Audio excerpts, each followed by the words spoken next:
Welcome back to Color Class. I'm Sarah. I'm Lucinda. And today's video, we are looking at what side of the spectrum you might fall on when we're talking soft to clear. We mention it a lot here at Color Class, and we figured we might back it up a little bit. Yeah, and we're here to teach. I mean, Right. that's why we're called Color Class, and our goal is to teach everybody everything we know about color. And it's a lot. And we've been doing it a really long time. And it can be a little complicated and tricky at times. But we're trying to do all the tricks that we can possibly do to teach folks and simplify it. So since we know a lot of you understand the four seasons, I mean, it's been around 50 years more. Yeah. Math. It's been around. Yeah, we don't do math. It's been around decades. So a lot of you are familiar with that, and that's kind of something that's in your wheelhouse. You're comfortable with it. Well, we're here to make you uncomfortable, for a minute or two. Just a minute or two.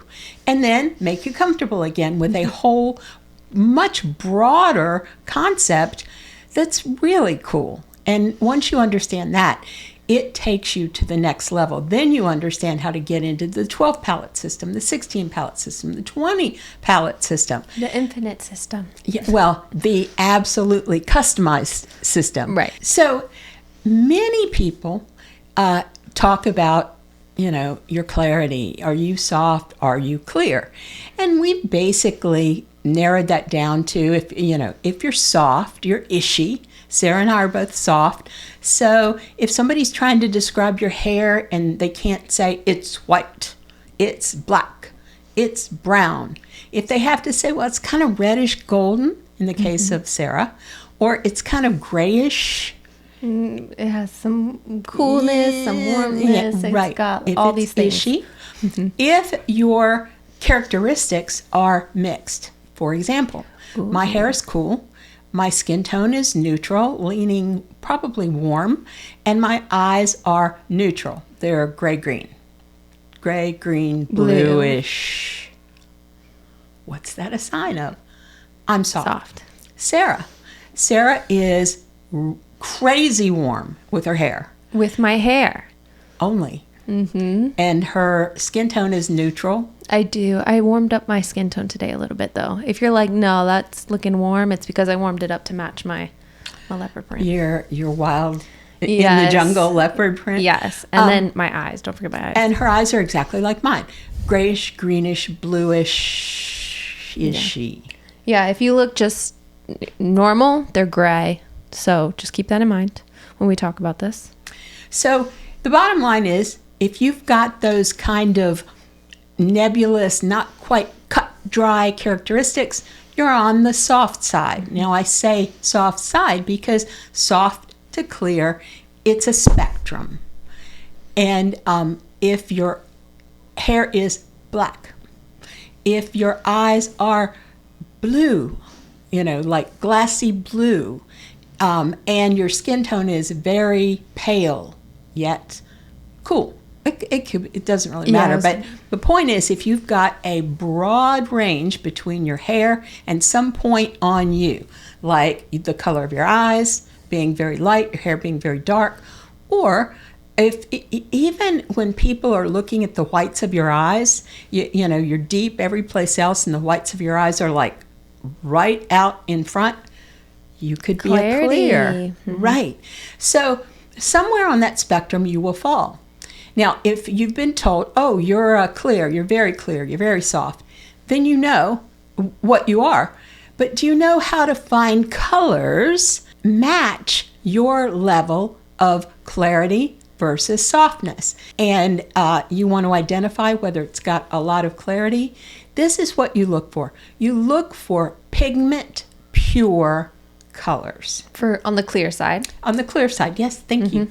And if something looks complex, if it's a color, but it might be grayish green, it might be bluish gray, it might be reddish pinkish. Yeah. What am I doing here? Ishy. Making it all ishy. Right. It becomes more complex.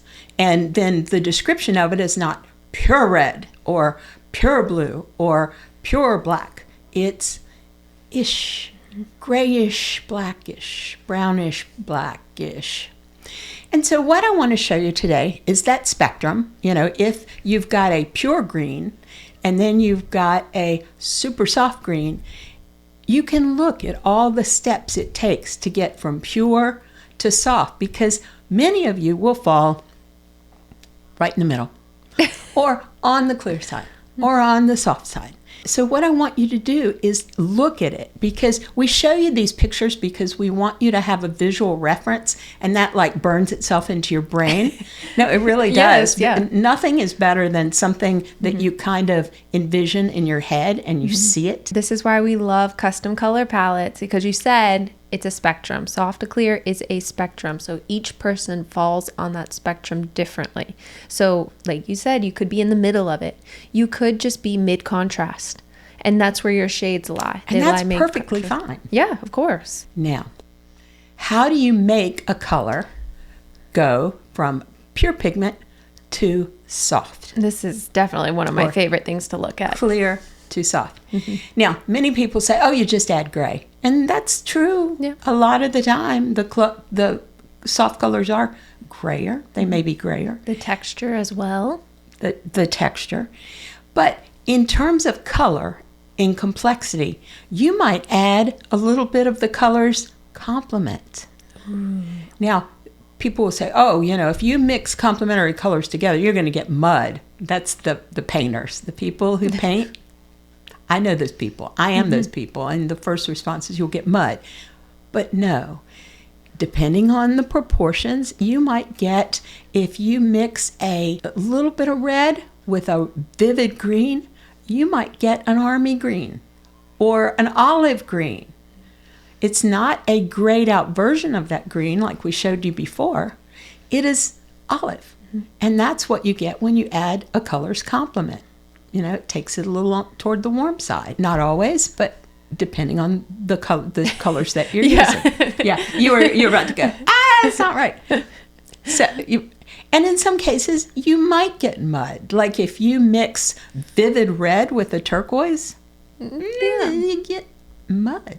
Or, as some people call it, kind of a grayish taupish color. Yeah, I mean, that's it would come out on the grayer side. Yes, I better not be calling it mud. It might be your favorite color. If it is your favorite color, you're soft. Yes. Yeah, if you gravitate towards any of these softer shades, then you might be on the softer side. And if you're like somebody who gets in those really high contrast colors and you look fantastic, you're more high contrast. And how do you know if you look fantastic? If you're in a pure pigment color and people look at you and go, wow, that's really pretty dress. I like your dress. I like the color of that dress. That might be a little too much pigment for you. But if they say, you look amazing today, then you're pulling that strong color just fine. And the reverse is also true. And one thing I wanted to show you is the overall effect of turning something that is pure pigment soft. So man, again, these are such good visuals.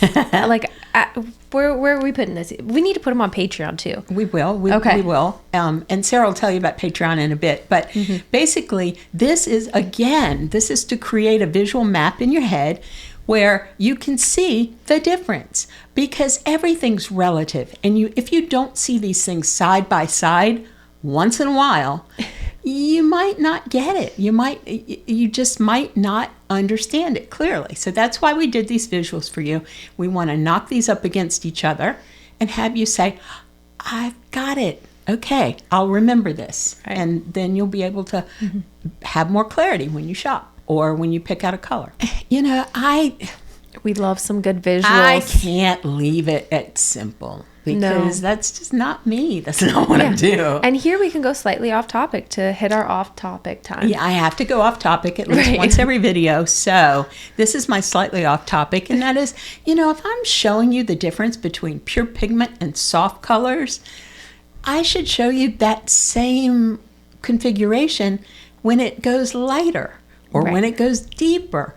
Because you may know your clarity, or you may have figured it out by the end of this video, but maybe you're thinking, yeah, but I'm deep in color, rich color. we're going to show you that. And you might be saying, well, but I'm so light. You know, I've got light hair and light skin and light eyes and neither. We're going to show you that. What happens when this pure pigment circle goes deep or light. And we're also going to show you a muted pigment circle going deep and going light, because that's also important. If you are super soft, Sara is soft and deep. So her colors are going to be more muted and deep, like we're showing you. Or I'm light. I'm soft and light. So my colors are going to be lighter more and airy. Softer. Yeah. We can share colors because I am not at the absolute pinnacle of light, and I'm not at the absolute pinnacle of soft. I'm getting there. And this one, she's not at the absolute pinnacle of deep and soft. So there's a range in between the two where we can actually trade clothes. And there is a difference, because we just did a color analysis. There is a difference between being deep and clear and deep and soft. Because we had to explain that those clear shades, even though they might also be deep, you still need that pure pigment versus the softer shades. You know, if you're looking at the color picker, those colors on the softer side are going to move towards the gray but still be in the deep range. And then if you want the clearer, brighter, deep colors, you're going to move to the right side and keep it in that range. So there's a big difference. Now, again, I like simple tricks. I get more complicated than I should, but I try to pull myself back and show you some simple tricks. So I put together a few that, you know, in your brain you can try to remember, and that might be helpful. Now, I hope this makes sense. You tell me if it makes sense. Is a visual energy test. And that is, if you place it between a pure white and a pure black, the clear color sits there and it competes, and it's like, here I am. It would harmonize with those two shades. Yes. But if your soft shade kind of looks sleepy, it doesn't blend. It doesn't vibe. It doesn't vibe with the black and the white. Next to the black and white, then it's softer. And that's one way to tell, you know, if you're looking at the two of them with black, pure white, not muted white, pure clinical white. I'm still using that term. That was such clinical white. Great term, Sara. Now, also think in terms of contrast harmony. So soft colors blend really gently with other soft colors, like watercolor. I've got to bring it into the artist realm because that's who I am. That's actually really good analogy, a watercolor. Yes. Okay. But clear colors, they stand apart from each other, and they're like enamel or stained glass or jewels. I don't know. Stained glass kind of gives me a softer vibe. What do you think? Well, we can go with enamel. Pure oil paint that's not mixed into anything. Again, you know, that.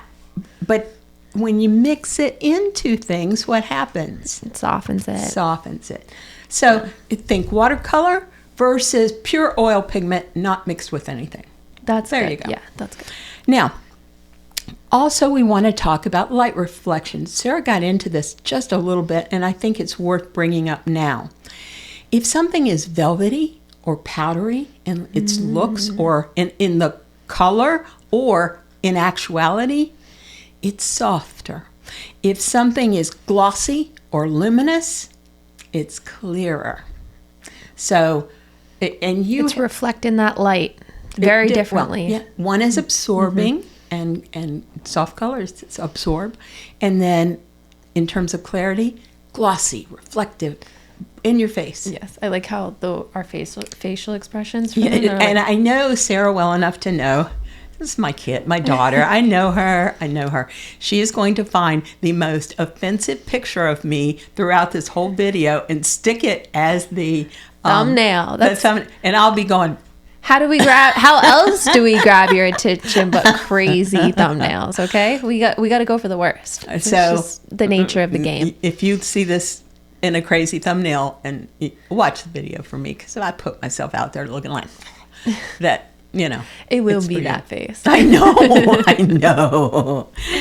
Also, the last of these is think if you guys are emotive and highly emotional, I am. She is not.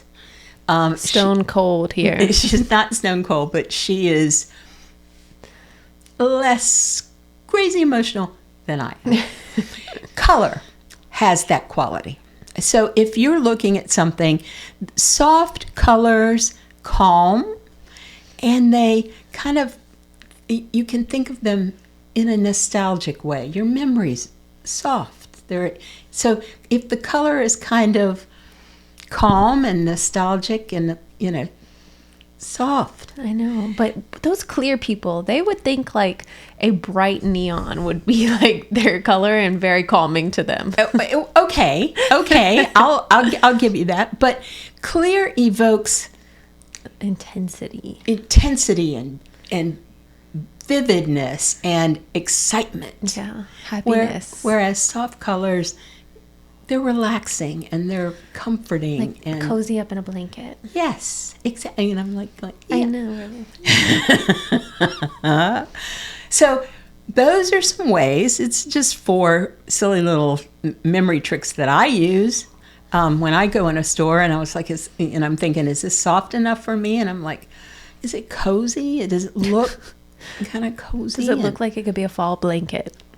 Well, yeah, with you. This could be a fall blanket. So just use these and see if they give you something that you didn't have before you watch this video, and a way to go into stores, because that's really our goal in doing these shows, these videos, is to teach you everything you need to know about color so that you are not constrained or locked into some sort of a wheel, or because let's face it, when you get a palette and it's got 25 colors in it, 30 colors in it, whatever, and you go into a store and you try to find a match to one of those colors, and you don't have this education, you will not find a match, and you will become frustrated. And let's also talk about... And you will buy black. Texture.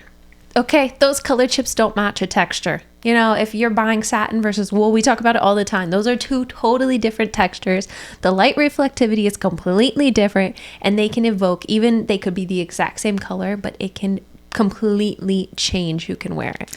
So if you find yourself in a moment of, why are they teaching me this? Why will I ever even need to know? Yes, you will. Yes. Because if you are constrained to 20 chips of something, and you go in and you see a gorgeous wool blazer and it isn't quite right, and you're like, and you either get frustrated and don't buy the cool color and buy black, unless it's in your season, then what has that gotten you? So our goal in having these for you, doing these for you, is to make you a color expert when you go into a shop or whatever.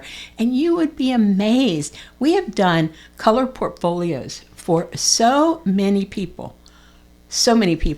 And more often than not, the people have great instincts about their color. But that's as far as it goes. They're like, I'm just not sure. And they will show us something, and we'll be like, that's perfect. That's perfect. Now find it in something a little softer, and not in satin. Yeah. And then that's going to be perfect for you. And that's why we're here. And you can do the same thing over on Patreon as well. So custom color portfolios, that's when we talked about, each of these, the light to deep, the soft to clear, the warm to cool to spectrum. So we can physically build palettes based on where you fall uniquely in those spectrums. And I'm afraid to use this term, but it is similar. It's almost algorithmic. Because we look at the degree of depth, we look at the degree of lightness, we look at the degree of warmth versus coolness, and we look at you. And we look at every single color draped around your face, a photo of your face. And It's intense, but it is accurate as heck. Mm-hmm. And I will leave the link right down below to our website so you can purchase purchase that. Also, I talked about Patreon a little bit. That's just our community of color analysts, or anyone that is excited about color, wants to learn more. You can hop on over to Patreon. Link is at the end of the video. So thank you for joining us today. I hope you have found yourself somewhere on that soft to clear spectrum after this video, and come on over, talk to us on Patreon. So lastly, I'm Sarah. I'm Lucinda. This has been another color class, and we'll see you in our next video.